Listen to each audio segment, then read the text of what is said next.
In de uitzending van afgelopen vrijdag gaven we aan dat staatssecretaris Eddy van Maren op Curaçao is geweest. Afgelopen donderdag en vrijdag bezocht hij ons eiland. En vrijdag gaf hij ook een persconferentie. We laten daar 2 delen van zien, waarbij hij ingaat op zijn bezoek en zijn, de zaken zoals hij heeft aangetroffen. Wat hem opviel, wat hem niet opviel, maar vooral ook zijn houding naar de eilanden toe.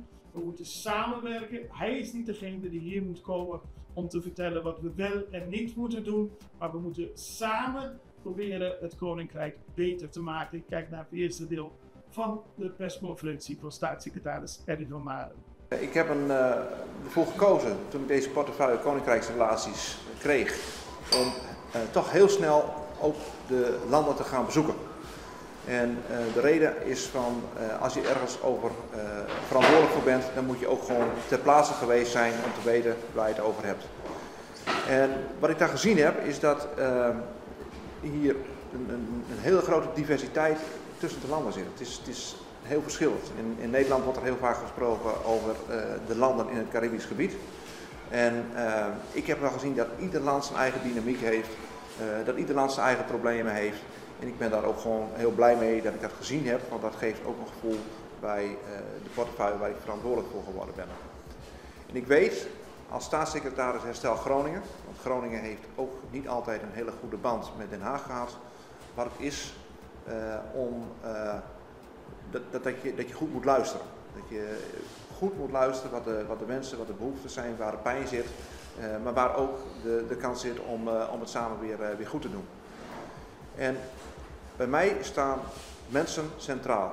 Dat is in mijn hele beleidslijn waar ik op mijn andere portefeuille ook mee te maken heb. Wat betekent het voor de mensen is altijd een kernvraag die ik mezelf stel.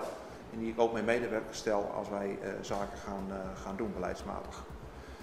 En ik weet dat er op de eilanden, de verschillende landen, af en toe ook het gevoel heerst dat Den Haag niet altijd goed luistert. En ik wil weten dat ik dat wel van plan ben. Ik wil wel luisteren. Ik wil dat de inwoners van de eilanden weten, Den Haag is er ook voor de landen. En nu mijn eerste reis, waar ik gesproken heb met mensen op Curaçao, Aruba en Sint Maarten, die hebben mij ook een beetje leren kennen. En dit najaar zal ik ook zo snel mogelijk naar de bijzondere gemeenten gaan, Bonaire, Sint-Eustatius en Saba. Want ik vind het belangrijk, ik probeer hem wat naar voren te halen. Ik had hem wat later in de tijd gepland, maar dat probeer ik ook wat sneller te krijgen. Ik wil jullie verhalen horen, ik wil weten wat hier speelt. Ik heb veel gesproken met bestuurders, maar ik heb ook gesproken met ondernemers. Ik heb ook gesproken met burgers. En dat vind ik belangrijk, want ik wil contact houden met de mensen waar ik dit werk voor doe. En dat zijn vooral de burgers en de ondernemers. En die verhoudingen tussen de landen en Den Haag, dat vind ik een hele belangrijke. Ik kom hier niet om te vertellen van hoe het moet. Dat kunnen jullie heel prima zelf. Maar de centrale vraag is, wat kunnen we samen doen? De landen en Den Haag. Daarnaast was een belangrijk punt van Maren de voedselzekerheid.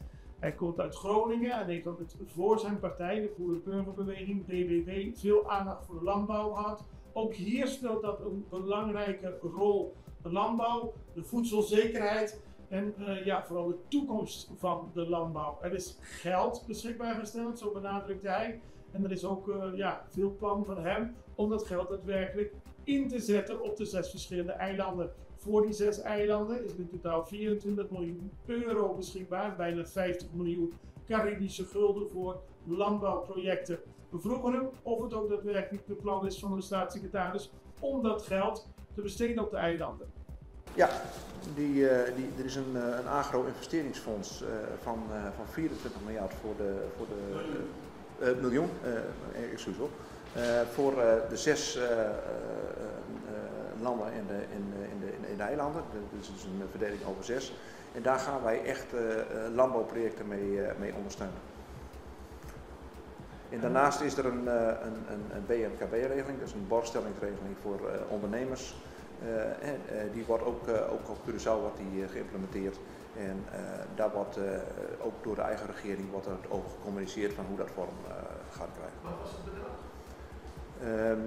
Dat Voor de 6 eilanden? dat was 24 miljoen. Okay. Ja. En ik heb een vraag ook, want ik zat in de planning die u gaat doen, dat u ook een supermarkt gaat bezoeken. U noemde net zelf al dat het belangrijk is dat mensen op een eten kunnen betalen, dat het niet te duur is. Bent u ervan geschrokken? Want wij schrikken nog namelijk steeds elke dag als we naar de supermarkt gaan. Bent u geschrokken van de hoge prijzen?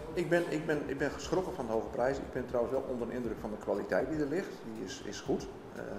Maar ik ben wel geschrokken van de prijzen. Zeker als je naar het gemiddeld inkomen kijkt hier. Ja, dan maakt voedsel gewoon een heel belangrijk deel uit van wat je moet betalen. En de woonkosten zijn ook enorm hoog. Dus het is van het allergrootste belang dat je die vrachtkosten die gepaard zijn met het leveren van voedsel, als je dat naar beneden kunt brengen en dat gewoon vanaf het eigen eiland kunt halen, ja, dan denk ik dat je een hele belangrijke stap in het welzijn en het welbevinden, maar ook in de gezondheid van de bewoners kunt genereren. En ik zie heel veel energie op dat vlak. Er zijn toch heel veel mensen, het heeft niet altijd een hele goede. Er zijn heel veel mensen die zien landbouw niet zitten als het beroep van de toekomst. We zien ons soms liever als IT'er dan als landbouwer. En toch denk ik dat er voor heel veel jongere mensen een hele mooie toekomst in de landbouw kan liggen als ze daarop gaan investeren.